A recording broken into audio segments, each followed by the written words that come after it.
Welcome to Fast Effect Double Speed Magic the Gathering from ELD's Time Vault Games in Bellingham, Mass. Here we have a couple of spicy decks here. Ben on Enchantress, leading out with a Utopia Sprawl versus Spencer on Eldrazi.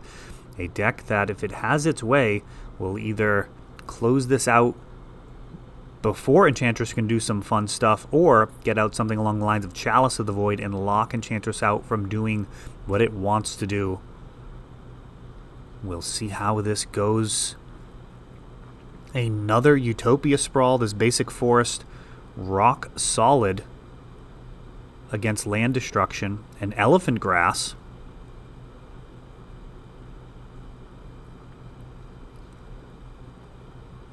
Elephant Grass going to make attacking inefficient.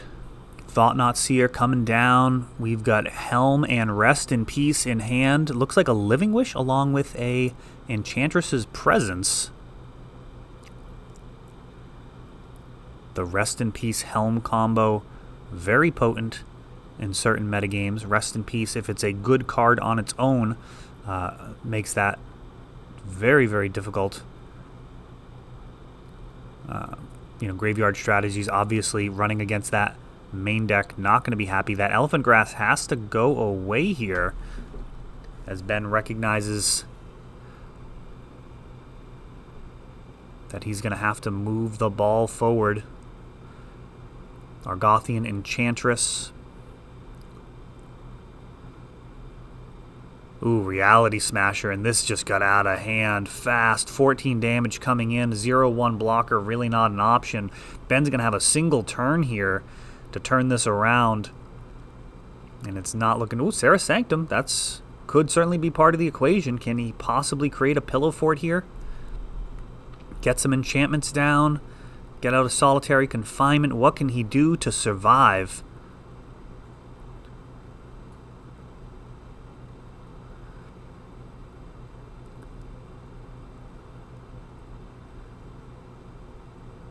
Enchantress Presence, draw a card, 2 mana floating. He's already used that land drop for turn. Rest in Peace, draw again.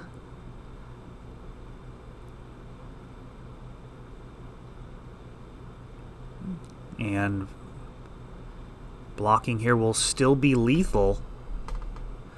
Cavern of Souls makes an uncounterable Reality Smasher, and that is a wrap. Enchantress close to turning the corner there, but Eldrazi too relentless there with repeated 5/5 haste. Such a powerful printing. Thought-Knot Seer, a card that feels like it could see a lot more play than it does. If mana bases change due to new printings, I would not be surprised to see Thought-Knot Seer in control lists in the future.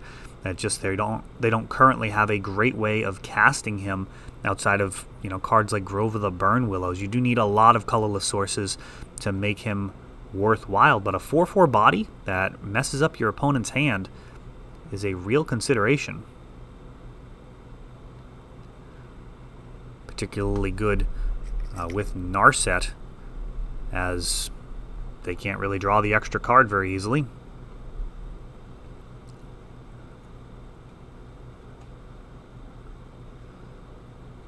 Depending on how the combat steps play out.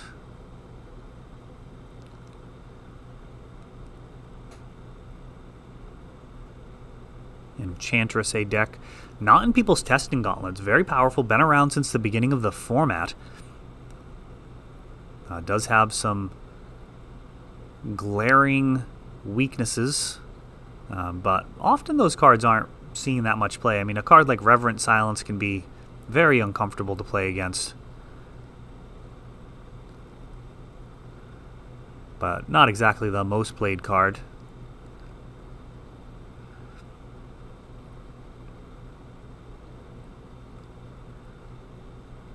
Generally, you do want to play it in a field without a ton of Blood Moons if you can help it. Serra's Sanctum really turbocharges the deck. But it does have a bunch of basic forests. It can function under Blood Moon. It's just that shot in the arm from Sanctum is really, really powerful. We've got some time here. Spencer actually opening up his own fudge business. Fee-Fi Faux Fudge. He brought by some of his homemade fudge for the tournament goers to sample. He'll likely be here at some of our upcoming team events as well. If you're interested for the Super Bowl or Valentine's Day, you can find him at FIFO Fudge on Facebook. We've got a Eldrazi Mimic off of Temple. On the other side, we've got a Wild Growth on a basic Forest.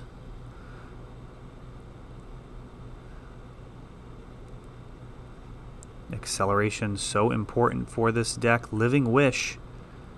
Gonna go grab the Argothian Enchantress. Unable to cast it right now, but an Elephant Grass coming down. Maybe a little early. We'll see if Thought-Knot Seer joins the fray here. That's kind of the main concern. And it's just a reality matter reshaper. So that's not too bad. The Elephant Grass could have got the extra card draw out of it. Would have been nice. Argothian Enchantress. And passing the turn. So yeah, we'll see if that little bit of cautious play ends up being an issue. Elephant Grass coming down later tends to be better.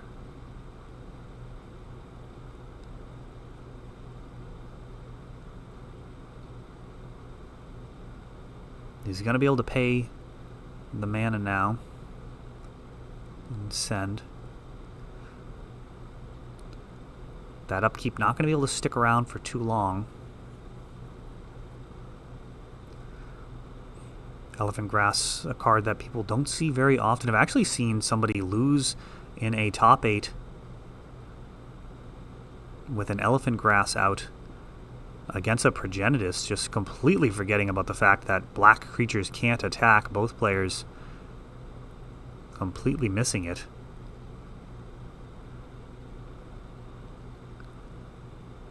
And perhaps some card drawing. Utopia Sprawl.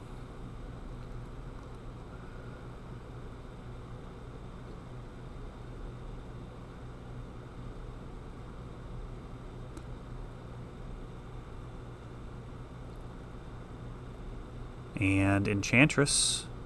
Enchantress's Presence. And another Elephant Grass.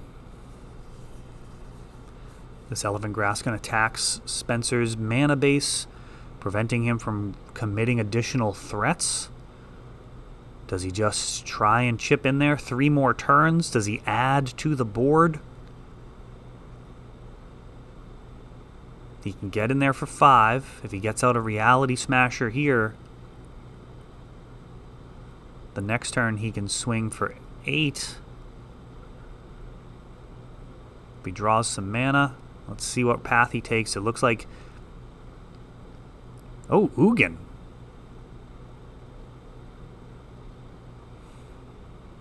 That guy morphs...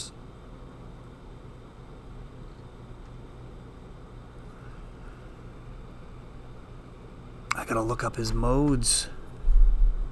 I haven't really been seeing too much Ugin. Make sure I'm commenting on this accurately. Couple of Enchantress effects out for Ben, so if he can get some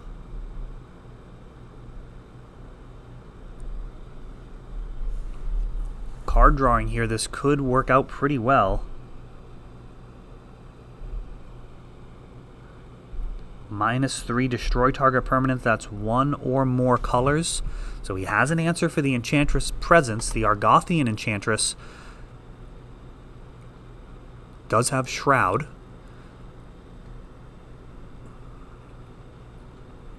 Enchantments piling up on this basic forest. Utopia Sprawls.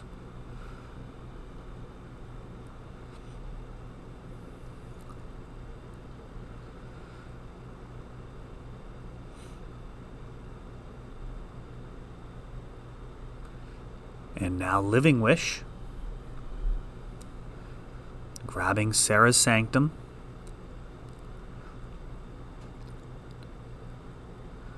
Getting a bunch of white mana. He's got 7 mana to play with, and we're getting to see Enchantress do its thing here. Let's see some more card drawing. Argothian Enchantress, an investment now. Will it pay off? Another Enchantress's presence. That one drawing 3. Future enchantments are going to draw 4. I hate to pick a side, but I've got to root on Enchantress here. Is it something that I don't even know if we've covered on camera before? Oblivion Ring. That's going to be draw 4, KO your Ugin. And it looks like he's going to have to discard down.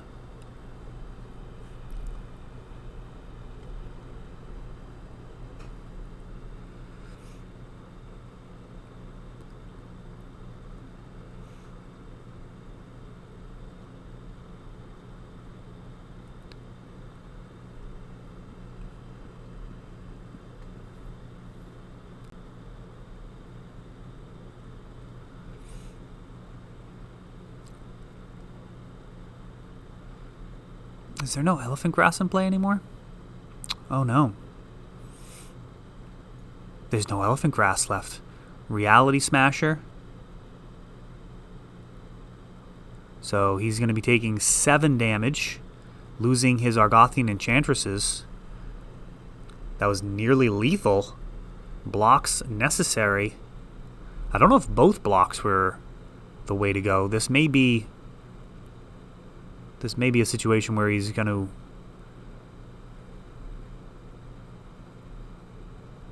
This is an Emrakul. 7.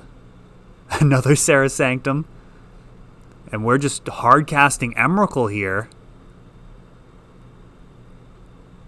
1, 2, 3, 4, 5, 6.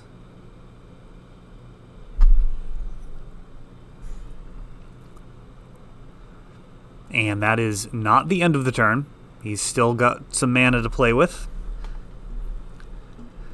Miri's Guile, gonna draw a couple more. Wild Growth, 2 more mana floating.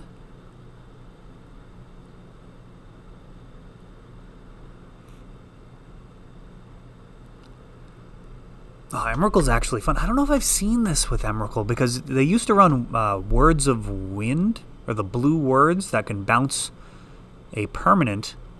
You could actually just take infinite turns with that in Emrakul. With the blue splash. And Spencer going to scoop it up there. Not going to want to put in the thought about what he's going to be sacrificing to Emrakul's Annihilator trigger.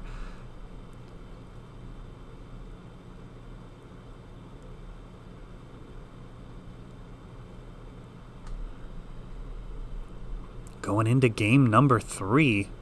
So we did get to see Enchantress do some pretty crazy stuff. Can it do it again in game number 3 here? I think it's Words of Wind. I'm going to look that up.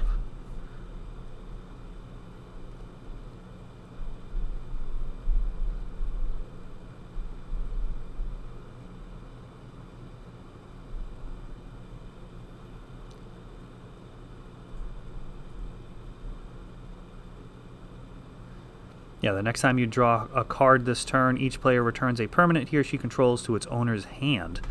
That is a blue enchantment that kind of makes sure that you never run out of enchantments when you've got like your solitary confinement lock.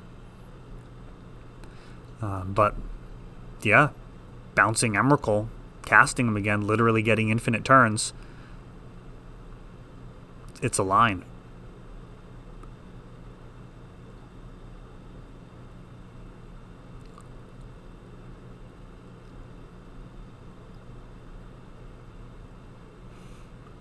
Spencer got to decide first here. Looks like a Blast Zone in hand. Does Blast Zone hit enchantments? I think it's just artifacts and creatures.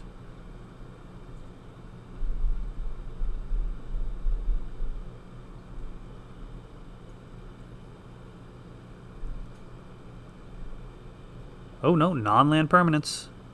Alright, so Blast Zone could actually be very potent here. That's a printing That is many years since the last time that I saw Enchantress in play. That Blast Zone should be tapped for the Thorn. That's fine. A Forest for Ben. Doesn't have that crucial turn 1 Wild Growth, which is typical of the deck. A Matter Reshaper here coming in. And Argothian Enchantress able to come down despite the Thorn, as it is a creature. Enchantress, a deck that I haven't really thought about the new printings. There may be some really good printings in the new set. I mean, there's like a green enchantment that makes it so your creatures can't be countered. There's a bunch of constellation effects. That may merit taking a look and seeing if there's any improvements for this really fun, crazy shell that can be extremely dangerous in the hands of the right player. Now we've got Blast Zone, which is going to stop Ben from really doing what the deck wants to do, which is pile on a ton of 1-mana enchantments. Blast Zone going to potentially keep things in check. City of Traders cycling out for a Reality Smasher, and man, does that guy just suck the air out of the room. Comes in and makes the Mimic a 5/5, swinging for 13 out of nowhere. And now Elephant Grass and another Utopia Sprawl. Yeah, I mean, Spencer can potentially just... He's very close to victory any number of ways. Reality Smasher going to be able to swing through this Elephant Grass again next turn. Bennett just 4 life. Can he possibly protect himself? Oh, Elephant Grass gives him perhaps a fighting chance. Miri's Guile as well. A Mimic. Now Ben protected right now by the Elephant Grass. If Spencer draws a Soul Land, he's going to be able to pop this Blast Zone and clear away all of these 1-mana enchantments. It's going to be a 5-for-1. Miri's Guile giving Ben a little bit of extra card selection here. Unfortunately, doesn't let you shuffle. So he's got to live with what's on the top 3 that first time. Very powerful. After that, doesn't really make too much of a difference. On Thin Ice. Snow-covered plains. That's a printing. Again, since the last time I've seen Enchantress. So a 1-mana cantrip with the Enchantress out to remove a creature can be quite good. Without the enchantment Enchantress, not getting a card off of it, not quite as good. Still facing down lethal. One of these guys can come in there. Rest in peace.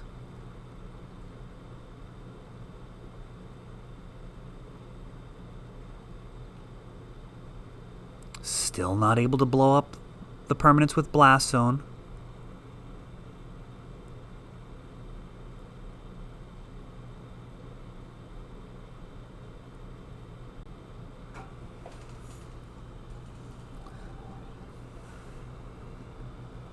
Well, I'm not sure why we didn't see an attack there.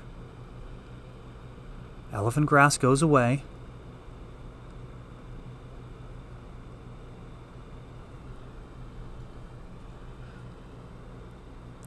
Looks like Spencer could have paid 2 to get in there with the Matter Reshaper. Helm. Does he have it?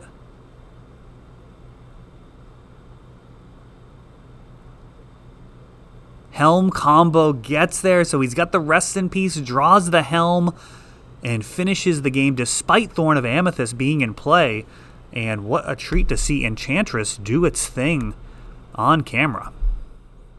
That is all for this one, but don't worry, there is a lot more. You can check out our older videos, and we're always putting out new videos from ELD's Time Vault Games in Bellingham, Massachusetts. If you want to help the channel, of course, you can like, subscribe, share, tap that notification bell so you can know the next time our new videos come out. Thanks for watching.